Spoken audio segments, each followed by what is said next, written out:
Next, in figure 6.40, E is a point on the side CB. CB ని produce చేసి వచ్చే line పైన E ఉందంట. చూడండి, E is a point on the side CB produced of an isosceles triangle ABC with AB is equal to AC. Okay. If AD is perpendicular to BC and EF is perpendicular to AC, we have to prove the triangle ABD. Half ABD is similar to triangle ECF అని prove చేయాలి. చూడండి, so దీన్ని నేను ఏం చేస్తాను, first మనము ఏ two triangle similar అని prove చేయాలి, ఏబిడి అండ్ ఈసీఎఫ్ కదా. సో దాన్ని సపరేట్గా డ్రా చేసుకుంటాను. చూడండి, ABD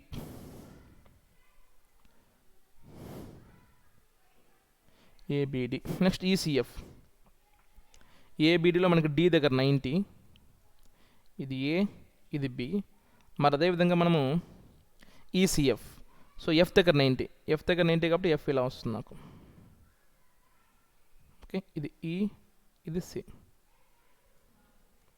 okay, now consider triangle ABD and triangle ఈఎఫ్సి.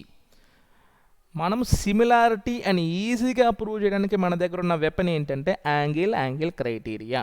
So ABD triangle and EFC triangle ఏ టూ యాంగిల్స్ ఈక్వల్ మనకి, ఇక్కడ యాంగిల్ డి, అక్కడ యాంగిల్ ఎఫ్, రెండు ఎందుకు ఈక్వల్, బికాస్ రెండు 90. So we got one angle. And ఇంకొక యాంగిల్ చూడండి, ఎందుకు ఈక్వల్ అంటే, ఇంకోటి చూసారంటే మనకి ఏబిసి ఐసోసెలస్ కదా, with AB is equal to AC. Two sides equal అయితే వాటి కరస్పాండింగ్ యాంగిల్స్ ఏమవుతాయి, ఈక్వల్ అవుతాయి. సో యాంగిల్ బి ఏమవ్వాలి మనకి, యాంగిల్ సికి ఈక్వల్ అవ్వాలి. సో యాంగిల్ బి మనకి దీంట్లో ఉంది. So angle B is equal to angle C because isosceles. Reason కూడా రాసుకోండి, isosceles triangle. So according to angle criteria, triangle ABD is similar to triangle, order important, ABD. First of all మన డీకి దేని రావాలి, F equal అవ్వాలి, అంటే లాస్ట్లో F రాయండి. నెక్స్ట్ బీకి ఏం రావాలి, సి రావాలి, ఇంకా మిగిలింది ఈ. ఓకే, చూడండి నేరుగా రాసుకోవాలి. డీకి ఎఫ్ ఈక్వల్ కాబట్టి, డీకి థర్డ్ ఉంది కాబట్టి నేను థర్డ్లో ఏం రాసాను, ఎఫ్ రాశాను. బీకి సి రావాలి, సో బీకి సి రావాలి, ఇంకా మిగిలింది ఏకి ఈ. అయిపోయింది. Triangle ABD similar to triangle ECF. That's it. Okay, thank you.